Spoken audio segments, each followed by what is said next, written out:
Olá, meu amigo corretor, minha amiga corretora. Eu estou pegando o hábito de logo no início pedir a você para se inscrever no nosso canal Corretor Esclarecido, dar o like na nossa conversação, na nossa explanação e compartilhar com os amigos. O nosso site está em crescimento, tenho ficado muito feliz, contente com a repercussão. Alguns amigos fazendo comentário dentro de grupos que eu pertenço, mas eu tenho muito amigo também desses grupos que discutem e não estão inscritos no canal. Então, meu amigo corretor, minha amiga corretora, ajude a divulgar o nosso canal Corretor Esclarecido. Aparecerá o meu WhatsApp na tela, vocês podem ligar, podem fazer pergunta, questionamento diretamente, que eu vou ter o maior prazer em responder. Na última apresentação que eu fiz a classe de corretores, eu falei, a minha palestra foi sobre regularização de imóveis. Evidentemente que em 1h30 não dá para esgotar o tema. É um tema que existe N maneiras de fazer regularização de imóvel. Pelo IBGE, segundo o IBGE, saiu no primeiro semestre, que 62% dos imóveis que têm matrícula precisam de regularização.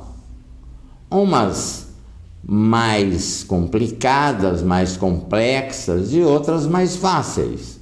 Fácil de resolver até juntamente com a escritura pública e compra e venda, você já pode processar aquela pequena regularização, Você pode muito bem averbar o estado civil, que é coisa rápida, pode fazer junto com a escritura pública, numa compra e venda. Você pode averbar a mudança de uma rua, coisas bobas, mas perante o cadastro do cartório de registro de imóveis, na matrícula você tem que colocar todas as alterações feitas necessárias. Algumas na transferência de compra e venda, e para quem está iniciando aí na carreira de corretor, corretora, quando nós pegamos uma matrícula do registro de imóveis, ela é como se fosse uma ficha corrida, tem que falar tudo daquele imóvel. A gente fala que objeto, o que é a descrição do imóvel, subjetivo, tudo que trata referente ao imóvel, tá? Então, veja, quando existe transferência de A para B, é registro. Um formal de partilha, uma compra e venda, uma venda fiduciária e assim por diante. Sem ser transferência, é averbação. Bem simples. E a averbação, AF, tá? E ela é feita por atos. Então, primeiro é a descrição do imóvel, depois quem é o proprietário, loteadora, o que for, ou se veio transcrição, quem que é o proprietário. E esse ato você averbou.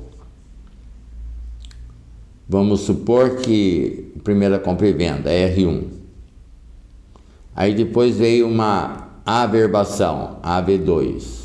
Aí depois veio um outro ato de averbação, AV3. Aí depois veio outro ato de averbação, AV5. Ontem eu peguei uma escritura para fazer análise dela, e só de averbação havia uns 10, 11 averbações seguidamente. Era uma área que era de um banco, o banco foi incorporado por outro banco, esse outro banco foi incorporado por outro banco, esse banco se associou a uma outra empresa, entrou como capital da outra empresa, ou seja, uma sequência de averbações, para depois vir o registro do meu cliente, tá? Então veja, toda palestra que a gente dá, e essa palestra foi para corretores, eu costumo distribuir aos presentes um questionário, para sentir, para ter o termômetro desses colegas que investem o tempo, em regra geral, essas palestras são à noite que a gente faz, e é interessante. Uma das minhas perguntas, e eu quero passar para vocês, eu vou fazer hoje um popurrí de ideias, de informações, não vou ficar a um tema, né? Eu vou dizer a você o seguinte: uma das coisas que eu pergunto, como profissional, comente 5 maiores dificuldades que você tem na sua profissão. Disparado, documentação e venda de imóvel de posse. Documentação existe gratuitamente para você, corretor, corretora, dentro do Cresce, de todas as regiões do Brasil. E me veio uma questão, um parênteses aqui, veio uma questão para mim de uma pessoa de Minas Gerais, e eu acho que a gente só está falando para o estado de São Paulo. Cada estado existem algumas diferenças.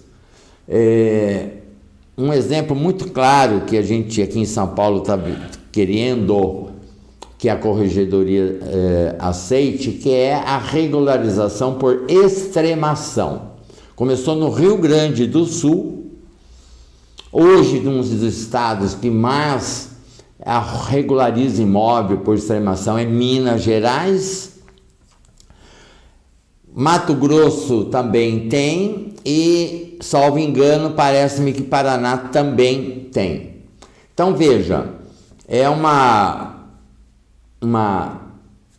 coisa adotada pela corregedoria, não é legislação, não existe lei seca falando da possibilidade de regularizar imóvel através da extremação, como tem de uso capião, como tem de adjudicação compulsória, como tem de retificação.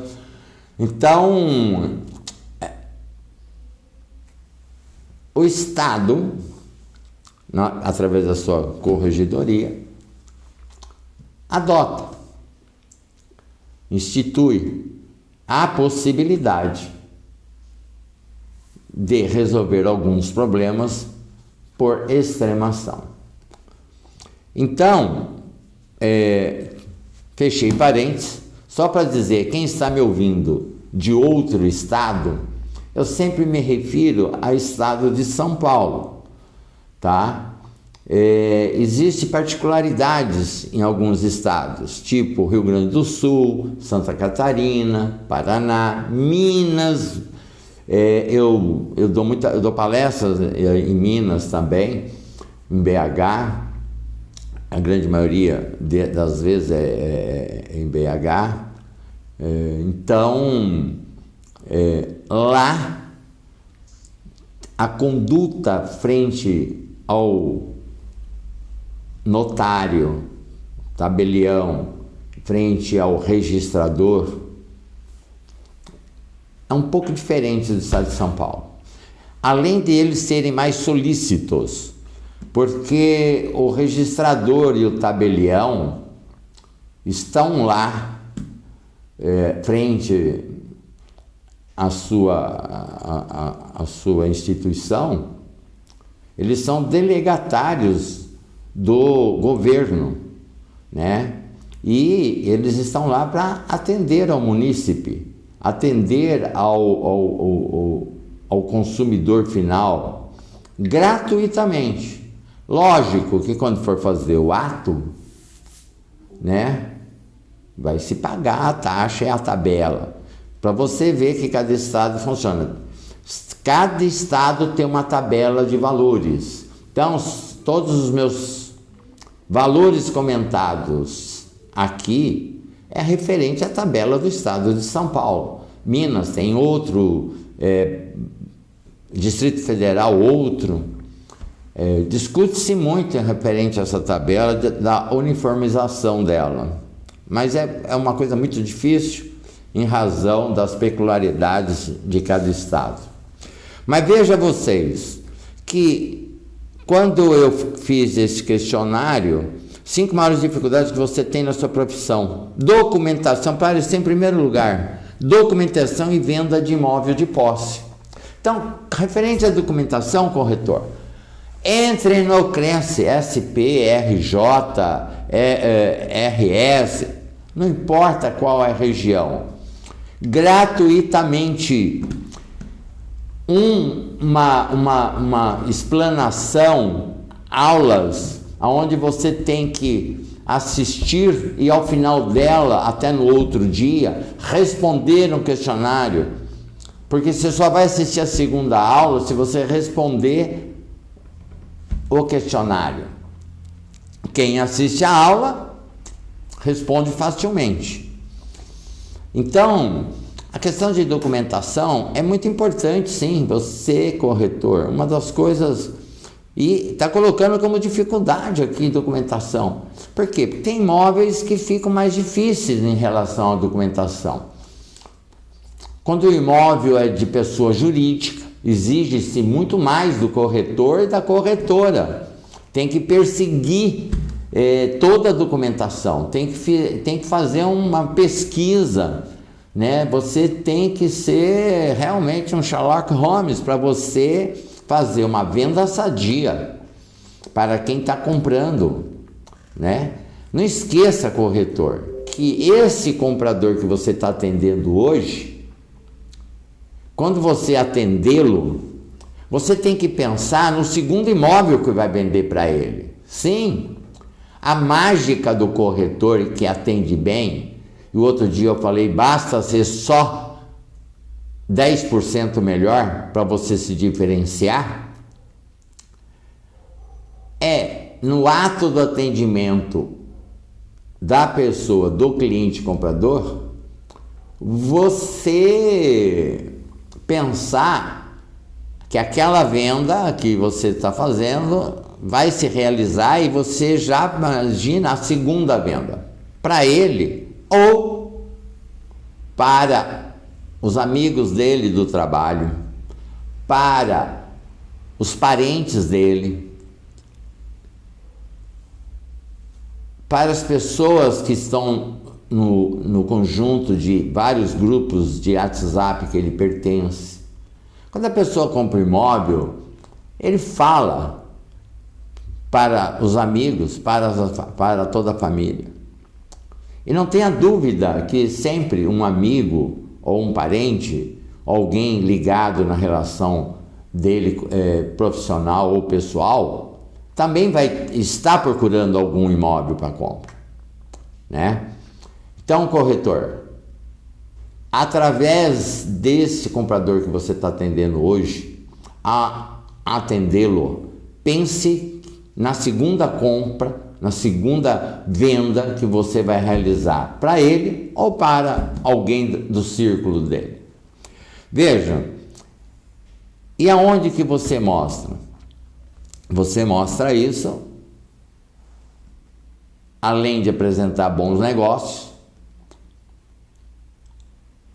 em termos de custo-benefício, às vezes o valor do imóvel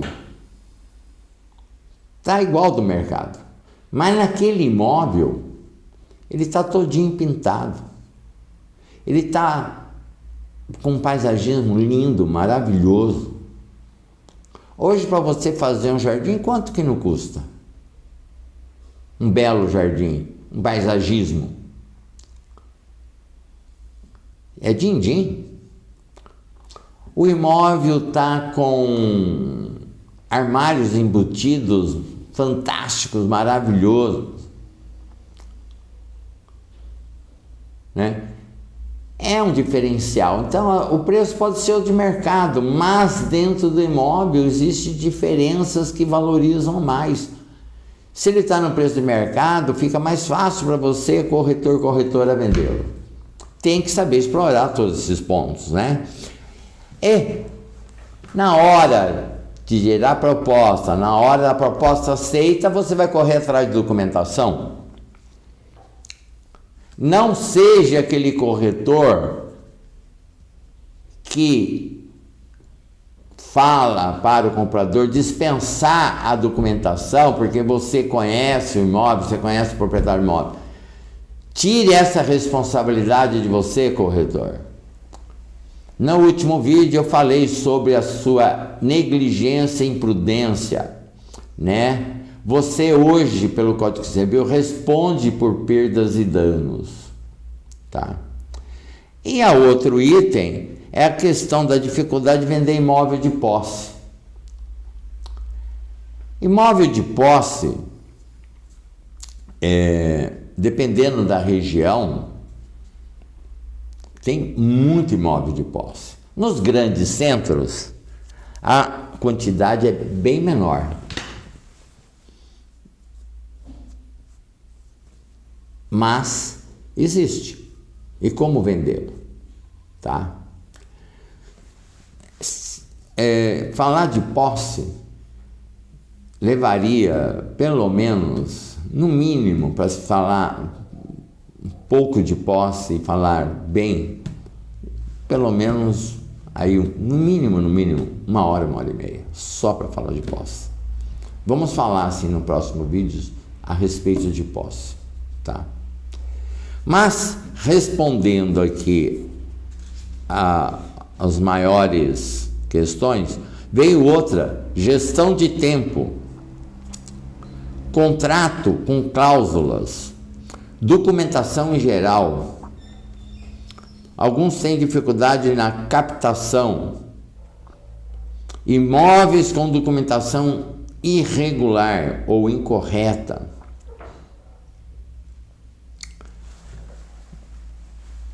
Já essa semana me aconteceu, acho que pela segunda vez me ocorreu do imóvel estar incorreto na hora do IPTU na prefeitura. Lote 12 e lote 13. O IPTU do 13 saiu no 12, do 12 saiu no 13. É uma coisa que eu vou falar que estaria incorreta, né? Fácil de arrumar, comprovado administrativamente na prefeitura.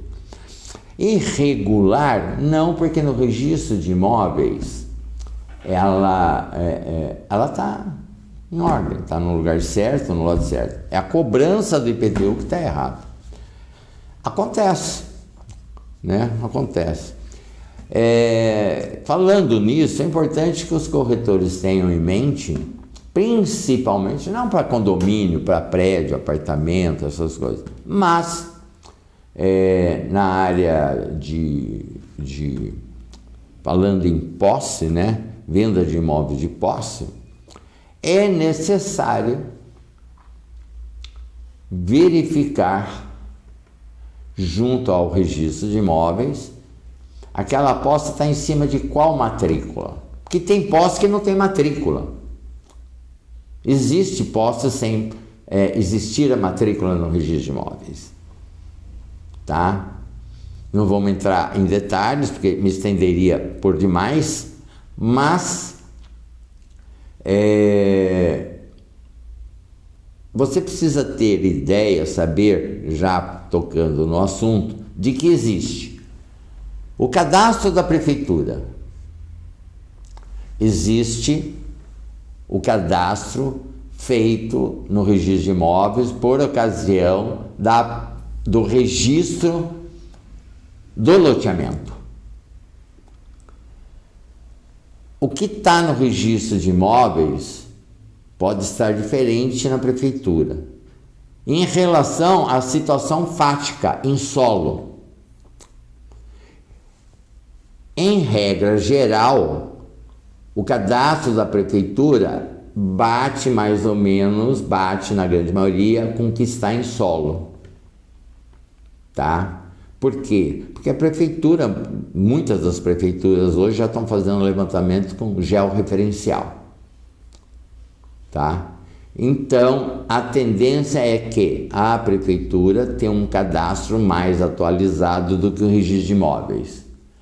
Mas na compra e venda do imóvel, seja ele de posse ou não, o que vale é o que está no registro de imóveis.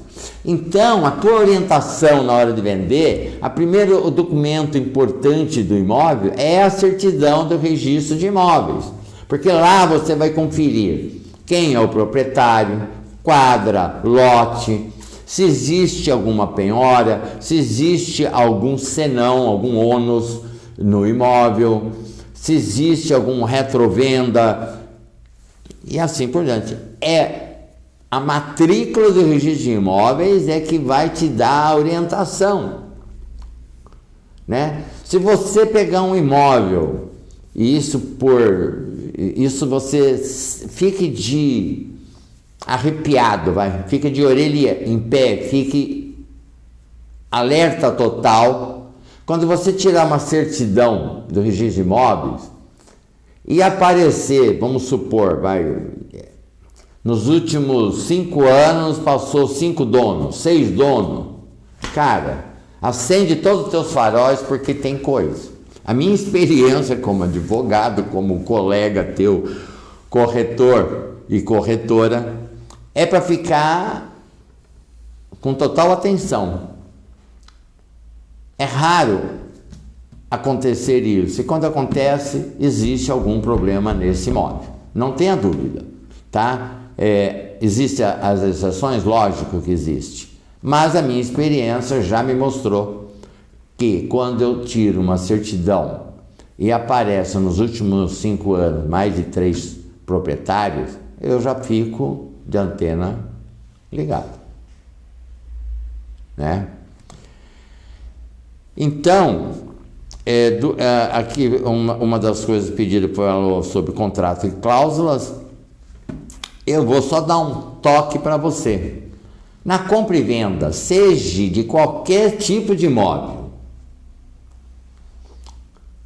adote sempre, para salvaguardar os seus direitos como corretor e corretora de uma venda sadia, adote a palavra ad corpus. Se nada no contrato for mencionado, ela é ad mensurem. Fiz a minha venda, coloquei cláusulas e contratos, existem outras cláusulas também, mas me veio essa agora à cabeça. Eu já vi muitos problemas ocorrerem porque não tinha essa palavrinha ad corpus. O que é o ad corpus? Você faz uma venda de um apartamento, de um terreno, de uma casa, de um sobrado. Lá na escritura está dizendo que tem 1000 metros. O cara que comprou resolveu medir, deu 800. Se o vendedor não quiser devolver o dinheiro ao comprador, o comprador vai entrar com uma ação pedindo a diferença. Porque na compra e venda foi de 1000 metros quadrados e em loco 800 metros quadrados. Ele tem direito a ressarcimento. Mas, se tiver a palavra ad corpus, ele comprou aquilo que está entre muros, aquilo que está entre paredes, caso de apartamento. Em caso de condomínio apartamento, até 5% não cabe ressarcimento. Acima de 5%, sim. Está no Código Civil, tá? São cláusulas que o corretor, sabendo, deve adotá-las, tá? Algumas outras coisas a respeito de avaliação, tá? A avaliação também tem o curso pelo Cresce, que te possibilita a fazer depois perícia judicial, ser perito. Então, corretor amigo, corretora amiga, a sua profissão lhe proporciona ganhos em vários segmentos. Na comissão de vendas é uma delas, na peritagem como perito fazendo avaliação também é outra. Você sendo corretor num nicho específico, né? Tipo corretor de venda de posto de gasolina, ou de padaria, ou de banca de revistas em São Paulo, que ainda existe esse mercado em São Paulo, né? Você pode trabalhar como, meu inglês não é muito bom, mas é o home house, né? Ou seja, você trabalhar para investidor, aonde você não ganha a comissão do vendedor, você ganha a comissão do comprador, mas você tem que encontrar para ele oportunidade. Pessoa que compra para revender, pessoa que compra para regularizar, compra barato com problema de documentação e parte para a regularização para ter o seu ganho. Tem muito disso no mercado. Você trabalhar para aquele que só compra, tá? Existem empresas próprias para isso, né? Então, corretor, existe em parceria com corretor com engenheiro, profissional técnico, arquiteto técnico, técnico de agrimensura, com o advogado, é a troca de parcerias, né? Então veja, isso aqui é numa única pergunta, tá? Comente 5 aspirações que você tem, corretor. Então veja, muitos responderam comunicação e satisfação do cliente, legislação atual do ramo imobiliário e sua interpretação, sucesso na carreira, autonomia para sanar dúvidas a respeito de documentação. Veja que essas aspirações que colocaram nessa pesquisa dos presentes se refere a situações aonde o profissional corretor-corretora vai adquirindo com o tempo e com conhecimento, com curiosidade. Hoje eu quero saber tudo de documentação. Entra lá no Cresce, no site do Cresce, um curso fantástico. Quero aprender sobre avaliação. Tem lá, é um ótimo curso. Vai te explicar muita coisa, com toda a legislação. Eu quero mexer. Tem curso para mexer na calculadora 12C, que é financeira. Tem vários cursos bons que vão ajudar você na sua profissão, tá? Sugestão para palestras e cursos. O pessoal sugeriu muito. Documentação. Documentação, já falei. Marketing digital imobiliário. Também tem esse curso no Cresce. Regularização de imóvel. Não tem. Direito imobiliário. Não tem. Mas existem nas quartas-feiras nobres do Cresce de São Paulo, não sei os outros Cresces, mas em São Paulo, as quartas-feiras, existe a quarta nobre, onde sempre tem, a grande maioria das vezes, são colegas advogados falando sobre determinado assunto. Então, hoje, o corretor-corretora, você pode assistir o canal Corretor Esclarecido e, aproveitando, compartilha, se inscreva, dá o seu like, o seu joinha, né? Você, através do seu celular, através do seu notebook, do seu computador, você tem acesso às informações. Para sugestão de vocês, eu acho muito legal aqui inclusive tem uma das dificuldades, que é a agenda, e eu vou terminar, são vários os assuntos, por isso que eu falei que seria um popurrí de ideias aqui hoje. Eu tenho um aqui que tem dificuldade na questão de agenda, agendamento e tudo mais. Uma regra básica do agendamento, tá? É você fazer uma agenda mínima para a semana. Se a tua semana começa na segunda-feira e vai até sábado, ou se começa na terça e vai até domingo, porque tem muitos que fazem plantões no domingo, né? Não só em lançamento, mas várias imobiliárias trabalham também de domingo até as 2 horas, até 1h30, né? Plantões indo o dia inteiro. Programe-se. Você ter o hábito de fazer agenda no primeiro dia da semana, hábito. Chegue 1 hora mais cedo, acorde 1 hora mais cedo e faça uma agenda mínima da semana. E aí eu vou te dar uma dica para você. Você que quer fazer um networking, não só hoje pelo WhatsApp, mas você pode se programar. Ligar para 2 clientes que você já fez venda. Quem não é ouvido ou quem não é visto não é lembrado do corretor. Você tem que se fazer presente, né? Não tenha dúvida que 2 ligações por dia, no mínimo, 2 ligações por dia.